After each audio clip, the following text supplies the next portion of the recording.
LWO1 WeatherNet. Liftoff conditions looking pretty good. The STS is ready for launch. Ignition. Liftoff. Falcon 9 has cleared the tower.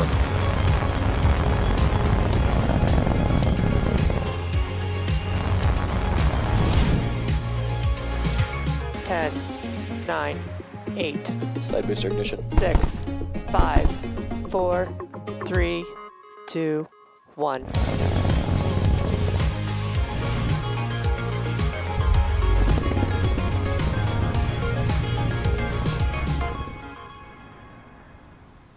Good morning. It's Thursday, December 17th, and on your screen is a live view of Falcon 9 as it awaits its 9:45 a.m.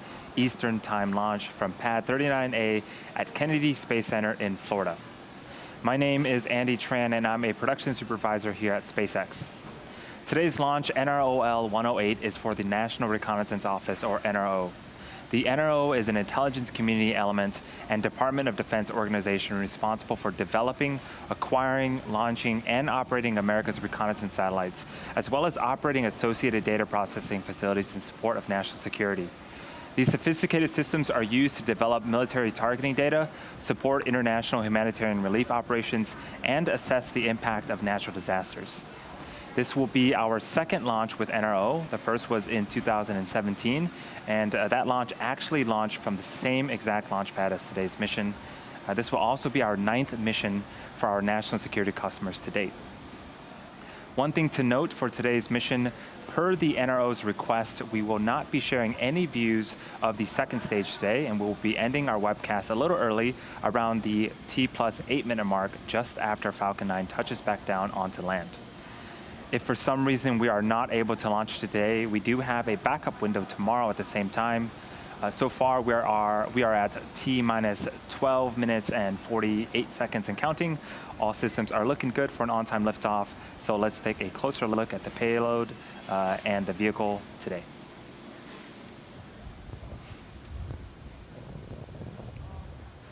What you're seeing is a view from Florida, specifically of Launch Pad 39A, with Falcon 9 getting ready for launch. Our rocket stands at 230 feet, or 70 meters tall, and that's greater than the wingspan of a 747 aircraft. Falcon 9 has 2 stages and also uses 2 types of propellants, which we'll talk more about later on in the webcast. The bottom 2/3 of the vehicle is the first stage. It's designed to be reflown 10 or more times with minimal refurbishment in between flights. One way to spot a flight-proven booster is to look for that re-entry soot on the first stage. Today's flight will be the 5th flight for this particular first stage. Its first 2 flights supported the CRS 19 and 20 missions to the International Space Station. It flew again in June for our 9th Starlink mission, and most recently in August for the SAOCOM 1B mission. At the very bottom of the first stage, there are 9 Merlin engines that will get Falcon 9 off the ground and up to the thinner parts of the Earth's atmosphere. The 2 stages will then separate from one another. The second stage continues to orbit while the first stage makes its way back down to Earth for its landing attempt at landing zone 1, which is actually not too far off from where it will lift off. There it is on screen. If successful, this will be the 5th landing for the booster on today's mission. It will also mark the 70th successful recovery of a Falcon 9 first stage. As for the second stage, that's what you see on screen. It will ignite its single Merlin vacuum or MVAC engine about 2.5 minutes into flight. It's this engine that will take the NROL-108 spacecraft to its intended orbit. And speaking of the satellite, it's currently safely enclosed inside the 17-foot diameter payload fairing, which is that structure at the very top of the rocket and what you see on screen right now. This protects the satellites from aerodynamic heating, loads, and contamination during ascent. Once we reach the vacuum of space, we will jettison the fairing halves while the second stage continues to orbit. Both of the fairing halves today will be brand new. We'll also be attempting to recover them from water today using our recovery ships Mystery and Go Searcher. One thing to notice is some unique artwork on the fairing.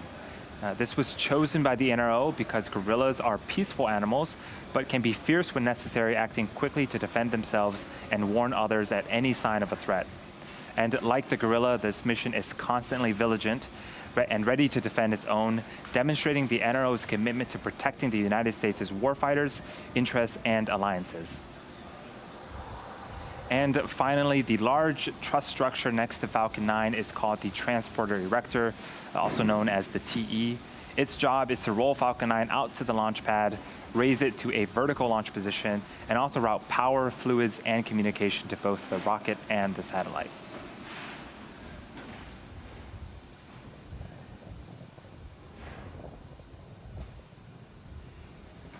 We are about 9 minutes and 20 seconds from liftoff. All conditions continue to be green. Falcon 9 rolled out onto the pad Wednesday morning and went vertical around 3 p.m. Eastern. More recently, the SpaceX launch director held the go, no-go poll for propellant load and launch at the T-minus 38-minute mark. We're currently working no issues on the Falcon 9 launch vehicle. Again, if we do have a hold to today's launch, we actually do have a 2-hour and 15-minute window that could allow us to reload the ultra-cold liquid oxygen and make another launch attempt today, but this presumes that we understand whatever caused us to hold the count and can safely proceed with a recycle and launch. If we can't launch today, we do have a backup opportunity tomorrow at the same time. Falcon 9 has also been loading propellants since the T-minus 35-minute mark, when we started loading both fuel and oxidizer into each of the stages. Our fuel is a refined form of kerosene known as rocket propellant 1. We also refer to it as RP1. Fuel is fully loaded on the second stage and will finish loading on the first stage around the T-minus 6-minute mark. As for oxidizer, we use super chilled liquid oxygen. We also refer to it as LOX. Typically, launch providers use LOX right near its boiling point of negative 297 degrees Fahrenheit. Here at SpaceX, we actually chill the liquid oxygen another 40 degrees colder, making it denser and lets us load more into the first and second stages.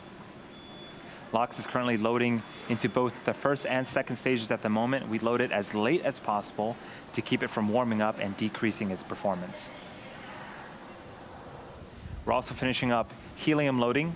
As the Merlin engine pumps pull RP1 and LOX out of the tanks, we need to fill this empty volume called the ullage. We use the helium stored in pressure vessels and expand it using heat from the Merlin engine gas generator's exhaust. In about 20 seconds, we'll have engine chilling beginning. This is where we allow a small amount of super chilled liquid oxygen to flow past the turbopump inlets, cooling them down to avoid thermal shocks when we light the Merlin engines at the T-minus 2-second mark. The spacecraft team also transitioned the NROL-108 payload to internal battery power around the T-minus 8-minute mark. We're currently working no issues, so no further actions are required before launch. As for the range, they are standing by to support today's mission and are currently green. For weather, it's cloudy on the East Coast, but we're still 70% favorable for an on-time liftoff today. That said, all systems continue to be go for an on-time liftoff of 9:45 a.m. Eastern Time.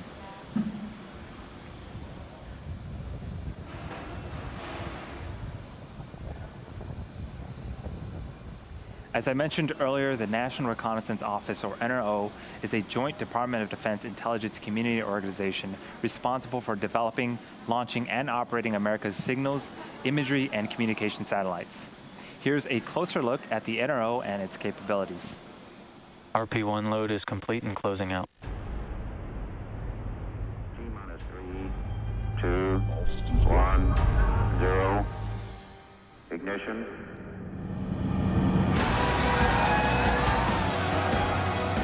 We are the agency that made the impossible possible, protected the world, and brought technology to levels undreamt of. Go Atlas, go Centaur. The race to space was a series of firsts, and we were there. We were the first to surveil our adversaries from the high ground of space, literally taking technology to new heights, watching our adversaries, guarding against the threat of nuclear war, and providing strategic advantage to our nation. We were the agency no one had heard of, because we worked in total secrecy. But we've stepped out of the shadows, and we are writing the next chapters of American space technology. We are the National Reconnaissance Office, The NRO, the world leader in our tradecraft, collecting top secret imagery and signals from space. Natural disasters threaten thousands of lives. Conflicts displace millions, and adversaries mount threats. We give advance warning, aid in the aftermath, protect our citizens, and safeguard the world.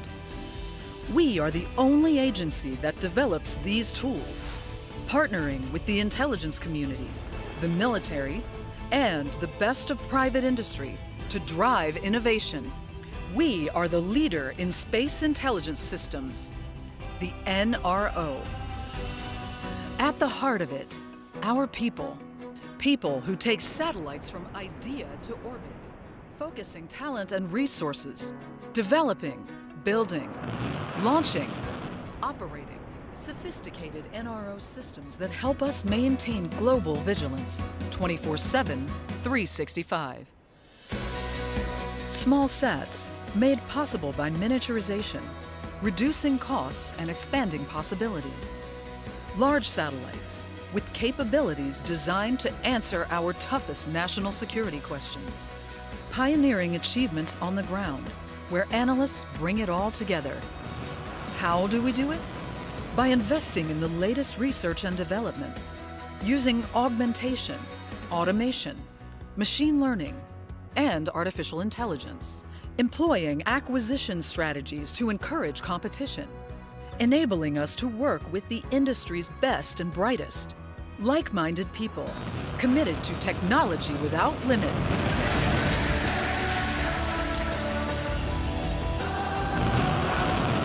This is where careers rise to heights unimagined, where you can take your eyes and ears into space. We deliver, under budget and on schedule, meeting and exceeding expectations, to answer questions yet unasked. We develop new technologies every day and put them to use in record time in the high ground of space. No one can match us.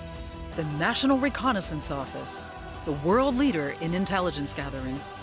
We are the NRO.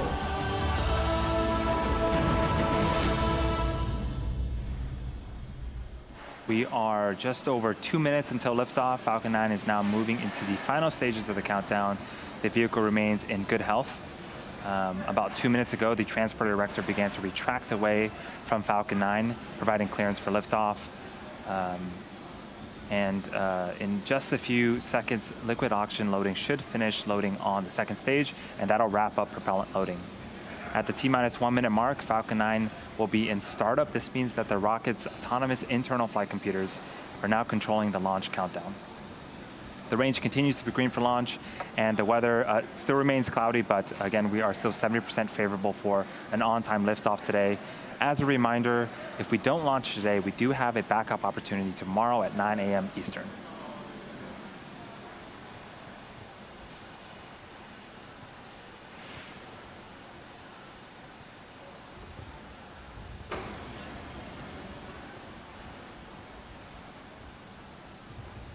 And it does look like we have a hold to the launch countdown.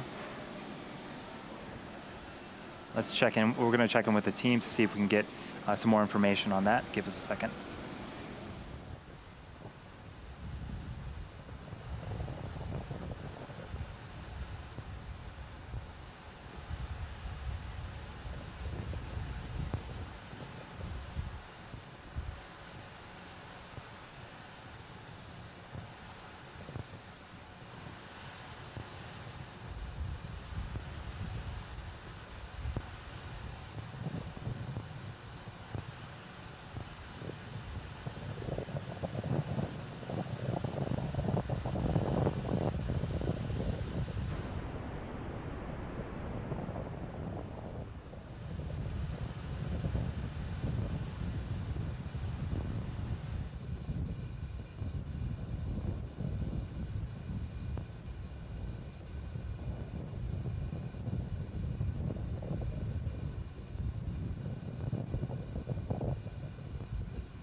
Hey, just checking in here. We are waiting for the teams to debrief, and we will report back when we get more information.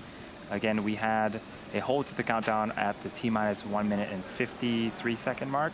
Again, we're just waiting for the team to debrief.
Hey, this is Andy from SpaceX again. We have reset the clock to T-minus 45 minutes.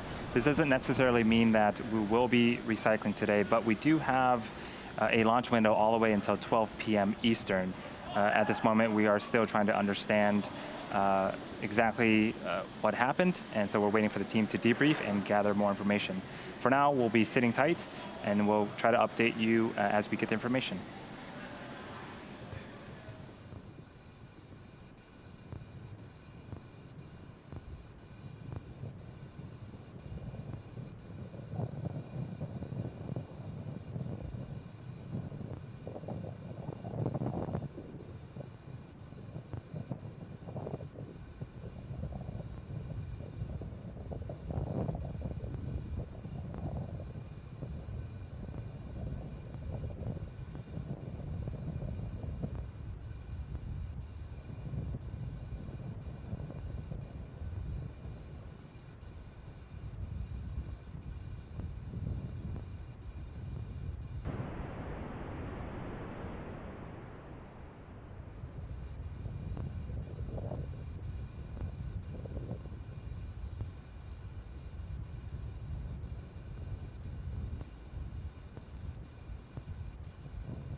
It's looking like we are going to try to recycle today.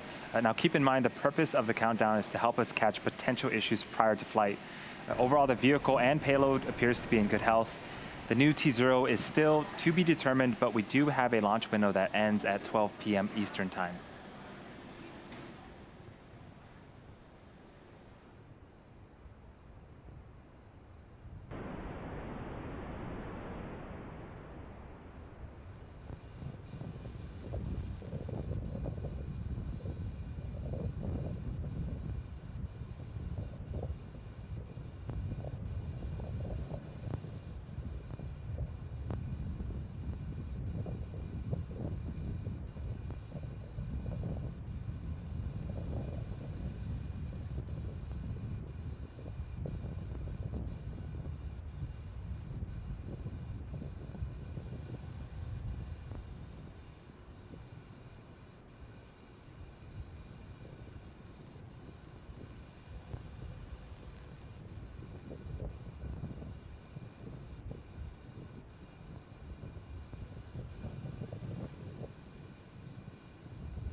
The team is still trying to determine if we are going to recycle today and attempt another launch attempt. Again, keep in mind that the purpose of the countdown is to help us catch these types of issues prior to flight. Overall, again, the vehicle and payload appear to be in good health. T0 is not yet determined, but again, we do have a launch window that ends at 12 p.m. Eastern Time.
If you're just joining us, we did have a hold at T-minus 1 minute and 53 seconds. We reset the countdown to T-minus 45 minutes.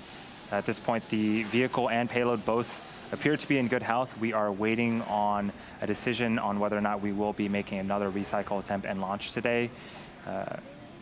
Our window ends at 12 p.m. Eastern time. If we don't launch today, we do have a backup opportunity tomorrow at the same time.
Hey, just another quick update from myself. The team is still trying to determine whether or not we'll be able to recycle today. The vehicle and payload are in good condition. We're still trying to figure out the next T0. We do have until 12 p.m. Eastern time today, but and fingers crossed that we can recycle today and launch. If not, we do have a good shot tomorrow to send this NROL-108 satellite into orbit.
If you're just joining us, this is the NROL-108 mission. We did have a hold to the countdown at the T-minus 1 minute and 53-second mark. At this moment, the team is trying to figure out if we can recycle and make another launch attempt in today's window. The window today ends around 12 p.m. at 12 p.m. Eastern time. If we can't recycle today, we do have a backup launch opportunity tomorrow. At this point, the vehicle and the payload are in good health, and I'll be giving you periodic updates. We should have more information in about 20 minutes, so I'll keep you guys updated, so stay tuned.